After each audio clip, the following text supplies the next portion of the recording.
Hello दोस्तों, मेरा नाम मीरा है। मैं 22 साल की हूँ और दिल्ली के एक छोटे से मोहल्ले में रहती हूँ। मेरे बाल लंबे लंबे हैं जो हवा में लहराते हुए मेरी पीठ को छूते हैं, जिसे लड़के तो मेरे पे लट्टू हो जाते हैं। और मेरी आँखें, वो तो बस थोड़ी सी नशीली सी हैं जिसमें लड़कों का मन डूबने को करता है। मेरा बदन, अरे वो तो ऐसा है कि जब मैं सलवार कमीज पहनकर घर में घूमती हूँ तो लगता है जैसे सब कुछ सही जगह पर फिट है, थोड़ा सा कर्वी, थोड़ा सा टाइट। लेकिन मैं वैसी नहीं हूँ जो सिर्फ दिखावे में लगी रहे, बस थोड़ी सी मस्त लड़की हूँ जो घर की छोटी छोटी बातों में भी मज़ा ढूंढ लेती है। आज मैं तुम्हें अपनी एक कहानी सुनाने वाली हूँ जो मेरे और मेरे सौतेले पापा की है। तो बात उस वक्त की है जब मैं 18 साल की थी। मम्मी की मौत हो गई थी एक भयानक बीमारी से और घर सूना सूना सा हो गया था। मेरा ना कोई भाई था, ना कोई बहन, और तो और ना ही मेरा कोई चाचा ना ताऊ थे। पापा, मतलब मेरे असली पापा, वो तो पहले ही मम्मी को छोड़ चुके थे जब मैं छोटी थी। मम्मी ने दूसरी शादी की थी, लेकिन वो आदमी, अरे वो तो बस नाम का पति था, ज़्यादा कुछ नहीं। वो शराबी था और एक दिन वो भी चला गया। फिर मम्मी गई और मैं अकेली रह गई। लेकिन मम्मी की एक सहेली थी, आंटी शीला। उन्होंने कहा कि उनके भाई जो विधुर हैं वो मेरी देखभाल कर सकते हैं। बस ऐसे ही मेरे जीवन में आए मेरे सौतेले पापा, जिन्हें मैं अब पापा ही कहती हूँ। उनका नाम है राज, नहीं राज पापा। वो 45 के आसपास के हैं, लंबे चौड़े, थोड़े से गठीले बदन वाले, और चेहरे पर वो मुस्कान जो हमेशा रहती है, लेकिन आंखों में थोड़ी सी उदासी। वो एक छोटी सी फैक्ट्री में काम करते हैं जहां मशीनें बनाते हैं। घर आते आते थक जाते हैं, लेकिन कभी शिकायत नहीं करते। पहली बार जब वो घर आए तो मैंने दरवाज़ा खोला। बाहर धूप तेज थी और वो पसीने से तरबतर खड़े थे, हाथ में एक बैग लिए। बेटा मीरा, मैं हूँ राज, तुम्हारी मम्मी की सहेली का भाई। अब से मैं तुम्हारा ख्याल रखूंगा, उन्होंने कहा, और उनकी आवाज़ में वो गर्माहट थी जो मुझे अच्छी लगी। मैंने उन्हें अंदर बुलाया और सोफे पर बैठाया। मैं किचन में गई चाय बनाने और सोच रही थी कि ये आदमी कैसा होगा। जब चाय लेकर आई तो देखा वो मेरी पुरानी फोटो एल्बम देख रहे थे। तुम बहुत प्यारी हो मीरा, बिल्कुल अपनी मम्मी जैसी, उन्होंने कहा, और उनकी नज़रें थोड़ी देर मेरी तरफ रुकी। मैंने मुस्कुरा दिया, लेकिन दिल में थोड़ा सा कुछ हुआ, जैसे कोई हलचल। वो रुकी नज़रें, वो तारीफ, फिर शुरू हुआ हमारा साथ। घर छोटा सा था, 2 कमरे, एक किचन और एक छोटा सा आंगन।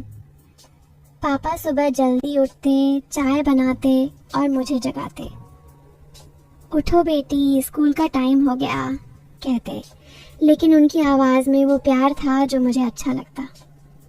मैं कॉलेज में थी तब, आर्ट्स पढ़ रही थी। घर लौटती तो पापा पहले से आ चुके होते, थके हुए, लेकिन हमेशा मुस्कुराते। शाम को हम साथ बैठते, टीवी देखते। एक दिन मैंने नोटिस किया कि पापा की शर्ट का बटन टूटा हुआ था। पापा, ये क्या? मैं सिल देती हूँ, मैंने कहा, और उनकी शर्ट उतार कर सिलने लगी।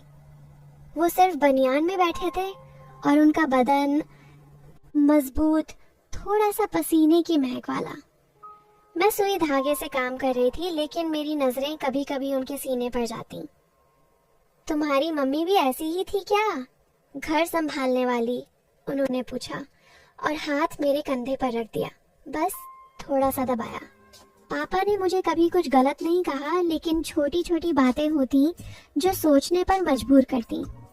जैसे एक शाम मैं योगा कर रही थी घर के आंगन में। मैंने शॉर्ट्स और टी शर्ट पहनी थी क्योंकि गर्मी थी। पापा बाहर से आए और मुझे देखकर रुक गए। वाह बेटी, तुम तो बहुत फिट हो, ऐसे ही जारी रखो, कहा। लेकिन उनकी नजरें मेरी टांगों पर थोड़ी देर रुकी। मैंने हंस दिया। पापा, आप भी ट्राई करो ना, अच्छा लगेगा, उन्होंने कहा। मैं तो बूढ़ा हो गया, लेकिन तुम्हारे साथ कर लूंगा कभी। अगले दिन वो सच में मेरे साथ योगा करने लगे। हम साथ में मैट बिछाते और स्ट्रेच करते। एक बार मैं बैक स्ट्रेच कर रही थी और पापा ने मेरी कमर पकड़ ली सपोर्ट के लिए। आराम से, गिर मत जाना, कहा, लेकिन वो पकड़ थोड़ी टाइट थी। दिल धड़का। घर में हमारी बातें भी ऐसी होती। रात को डिनर के समय पापा कहते, मीरा आज तुमने क्या बनाया, लगता है तुम्हारी उंगलियां जादू वाली हैं। मैं हंसती, पापा आप भी ना इतनी तारीफ। एक बार मैंने नई ड्रेस खरीदी, एक साड़ी जो थोड़ी ट्रांसपेरेंट थी। घर आकर ट्राई की और पापा से पूछा, कैसी लग रही हूँ? वो देखते रहे। बेटी तुम तो किसी अप्सरा जैसी लग रही हो, बस थोड़ा सा संभल कर पहना करो बाहर। उनकी आंखों में वो चमक जैसे कुछ छुपा हो। अब एक अनोखा सीन बताती हूँ। हमारे घर के पास एक पुराना कुआं था जो अब सूख चुका था, लेकिन लोग वहाँ बैठकर बातें करते। एक दिन मैं और पापा वहाँ गए क्योंकि पापा को कोई पुरानी चीज़ ढूंढनी थी। कुआं का किनारा ऊंचा था और मैं ऊपर चढ़ गई देखने के लिए। पापा नीचे क्या है? मैंने पूछा। वो नीचे से बोले, आराम से, गिर मत जाना। लेकिन हवा तेज आई। पापा ने हाथ बढ़ाया मुझे पकड़ने के लिए और उनका हाथ मेरी जांघ पर लगा। सॉरी बेटी कहा, लेकिन वो टच थोड़ा सा लंबा रहा। मैं नीचे उतरी और हम हंस दिए, लेकिन दिल में वो सवाल, क्या पापा जानबूझकर? नहीं, शायद एक्सीडेंट। फिर एक बार पापा को गिटार बजाना पसंद था। वो पुराना गिटार था उनके पास और शाम को बजाते। मैं उनके पास बैठती और सुनती। एक दिन उन्होंने कहा, मीरा तुम सीखो ना, मैं सिखाऊंगा। मैंने कहा, हाँ पापा सिखाओ। वो मेरे पीछे खड़े हो गए, हाथ मेरे हाथों पर रखकर स्ट्रिंग्स दबाने लगे। उनका सांस मेरी गर्दन पर लग रही था, गर्म गर्म। ऐसे दबाओ, धीरे से कहा। मैंने महसूस किया उनकी बॉडी मेरी पीठ से छू रही है, लेकिन बस सिखाने के लिए। मैंने गिटार बजाया तो पापा खुश हुए। अरे वाह बेटी, तुम तो बहुत अच्छे से बजा लेती हो। वो बहुत खुश हुए, जैसे एक असली पापा को अपनी बेटी की किसी जीत पे होती है। मेरे पिछले वाले पापा भी मुझे इतना प्यार नहीं करते थे। समय बीतता गया। मैं 19 की हुई। कॉलेज में दोस्त बने, लेकिन घर पर पापा ही सब कुछ थे। एक दिन मैं बीमार पड़ गई, बुखार था।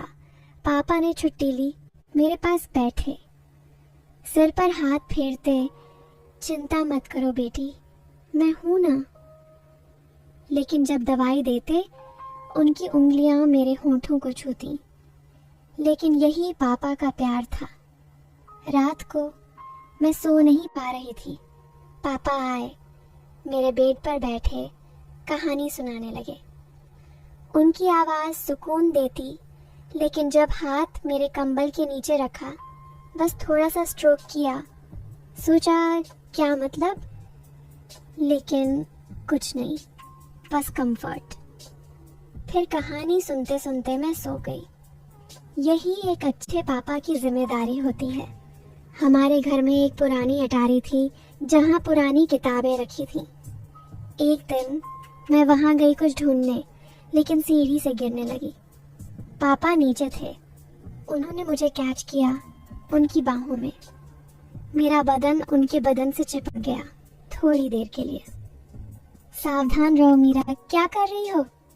तुम गिर जाती तो वो गुस्से में बोले। मैंने कहा, सॉरी पापा, आगे से ध्यान रखूंगी। पापा ने कहा, तुम्हारे सिवा मेरा दुनिया में कोई नहीं है। अगर तुम्हें कुछ हो गया तो मैं कहाँ जाऊंगा? उनकी आंखों में आंसू थे। मैंने उनकी आंखें साफ की और कहा, पापा आगे से ऐसा नहीं होगा। फिर धीरे धीरे पापा ने मुझे बिजनेस सिखाना शुरू किया। वो कहते, बेटी जीवन में मजबूत बनो। हम साथ में फैक्ट्री जाते कभी कभी, वहाँ मशीनें देखती और पापा एक्सप्लेन करते। एक बार एक मशीन में हाथ फंस गया मेरा। पापा ने निकाला और हाथ चूम लिया। दर्द तो नहीं? मुझे लगा जो मेरे असली पापा प्यार नहीं दे पाए वो ये पापा दे रहे हैं। मैं सोच में थी, लेकिन पापा ने मुझे हिलाया। क्या हुआ, तू क्या सोच रही है? मैंने होश पकड़ा और कहा, कुछ नहीं पापा। फिर मैं 20 साल की हुई। अब मैं ज्यादा मैच्योर लगने लगी। पापा की नजरें कभी कभी रुकती, लेकिन कभी कुछ कहा नहीं। एक शाम हम घर के छत पर गए तारे देखने। पापा ने कहा, मीरा तुम मेरी जिंदगी की रोशनी हो। मैंने उनका हाथ पकड़ा। पापा आप भी मेरे लिए सब कुछ हो। अब 21 की हुई। कॉलेज खत्म, जॉब ढूंढ रही थी। पापा मदद करते, शाम को हम बातें करते जीवन की। पापा कहते, मीरा शादी के बारे में सोचो। मैं कहती, पापा अभी नहीं, आपके साथ रहना है, मैं आपको छोड़ के नहीं जाना चाहती। पापा ने मुझे गले लगाए और बोले, बेटी एक दिन तो शादी करनी ही पड़ेगी एल। उनका गले लगाना मुझे अच्छा लगा क्योंकि मैं पापा के गले लगाने को तरसती थी। पापा को चोट लगी फैक्ट्री में। मैं हॉस्पिटल गई, उनके पास रुकी। रात को वो सोए थे, मैं उनका हाथ पकड़कर बैठी। उनकी उंगलियां मेरी हथेली पर घूमी, शायद नींद में। दिल धड़का, सोचा क्या है ये, लेकिन सुबह सब नॉर्मल। अगले दिन पापा ठीक हुए और पापा ने कहा, मीरा मुझे तुमसे कुछ कहना है। उनकी आवाज़ में एक अजीब सी कंपकंपी थी। मैंने उनका चेहरा देखा, वो उदास लग रहे थे, जैसे कोई पुराना राज छुपा हो जो अब बाहर आने वाला हो। मैंने अपना हाथ उनके हाथ में रखा और कहा, बोलिए पापा, क्या बात है? आप इतने परेशान क्यों लग रहे हो? पापा ने एक गहरी सांस ली, उनकी आंखें नम हो गईं। वो उठे, खिड़की के पास गए और बाहर की रात को देखने लगे। बेटी, ये बात मैंने कभी किसी को नहीं बताई, लेकिन अब वक्त आ गया है कि तुम्हें सच पता चले। मैं तुम्हारा सौतेला पापा नहीं हूँ मीरा, मैं तुम्हारा असली पिता हूँ। उनके शब्दों ने मुझे जैसे बिजली का झटका दिया। मैं स्तब्ध रह गई, मेरी सांस रुक सी गई। क्या पापा, ये मजाक है ना? आप कैसे? मैंने हकलाते हुए पूछा। मेरा दिल जोरों से धड़क रहा था। मेरी दुनिया उलट पुलट हो गई थी। जो आदमी मैंने सौतेला समझा, जो मेरी देखभाल करता था, वो मेरा खून का रिश्ता था। वो पापा जो सालों पहले मम्मी को छोड़कर चले गए थे। पापा मेरी तरफ मुड़े, उनकी आंखों में आंसू थे। नहीं बेटी, ये मजाक नहीं है, सच है। बैठो, मैं सब बताता हूँ। ये कहानी दर्द भरी है, लेकिन तुम्हें जानना जरूरी है। उन्होंने मुझे सोफे पर बैठाया और खुद मेरे पास बैठ गए। उनकी आवाज कांप रही थी, जैसे हर शब्द उन्हें चीर रहा हो। बात उन दिनों की है जब तुम बहुत छोटी थी, मुश्किल से 5 साल की। मैं और तुम्हारी मम्मी, हमारी शादी हुई थी प्यार से, लेकिन जीवन ने हमें बहुत परखा। मैं तब एक छोटी सी नौकरी करता था, फैक्ट्री में ही, लेकिन घर चलाना मुश्किल था। तुम्हारी मम्मी, वो बहुत मजबूत थी, लेकिन हमारी रोज की लड़ाइयाँ वो बढ़ती गईं। मैं गुस्सैल था, शराब की लत लग गई थी। एक दिन झगड़े में मैंने कुछ ऐसा कह दिया जो नहीं कहना चाहिए था। तुम्हारी मम्मी ने मुझे घर से निकाल दिया। मैं चला गया बेटी। मैंने सोचा था कि समय के साथ सब ठीक हो जाएगा, लेकिन मैं गलत था। मैंने तुम्हें छोड़ दिया जब तुम्हें मेरी सबसे ज्यादा जरूरत थी। वो मेरी जिंदगी की सबसे बड़ी गलती थी। मैं रोने लगी। पापा, लेकिन क्यों? मम्मी हमेशा कहती थी कि आप हमें छोड़कर चले गए किसी और के लिए। क्या वो सच था? मेरी आवाज में दर्द था, जैसे पुराने जख्म फिर से हरे हो गए हों। पापा ने सिर झुका लिया। नहीं मीरा, वो झूठ था जो तुम्हारी मम्मी ने तुम्हें बचाने के लिए कहा। मैं किसी और के लिए नहीं गया, मैं टूट गया था। शहर छोड़कर दूर चला गया, एक छोटे से गांव में। वहाँ मैंने अपनी जिंदगी नए सिरे से शुरू की। शराब छोड़ी, मेहनत की।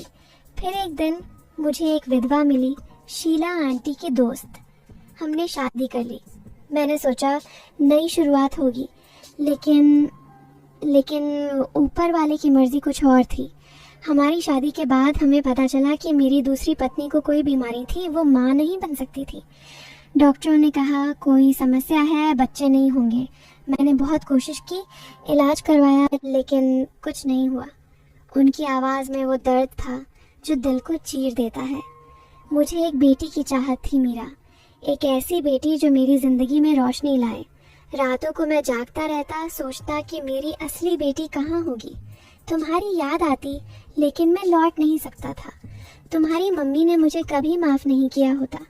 मैंने सुना था कि उन्होंने दूसरी शादी की, लेकिन वो शादी भी नहीं चली। मैं दूर से सब देखता रहा, लेकिन कभी हिम्मत नहीं की। फिर जब तुम्हारी मम्मी की मौत की खबर मिली, वो बीमारी ने उन्हें ले लिया। मैं टूट गया बेटी। शीला आंटी ने मुझे बताया कि तुम अकेली हो। तब मैंने फैसला किया कि अब मैं अपनी बेटी के पास जाऊंगा।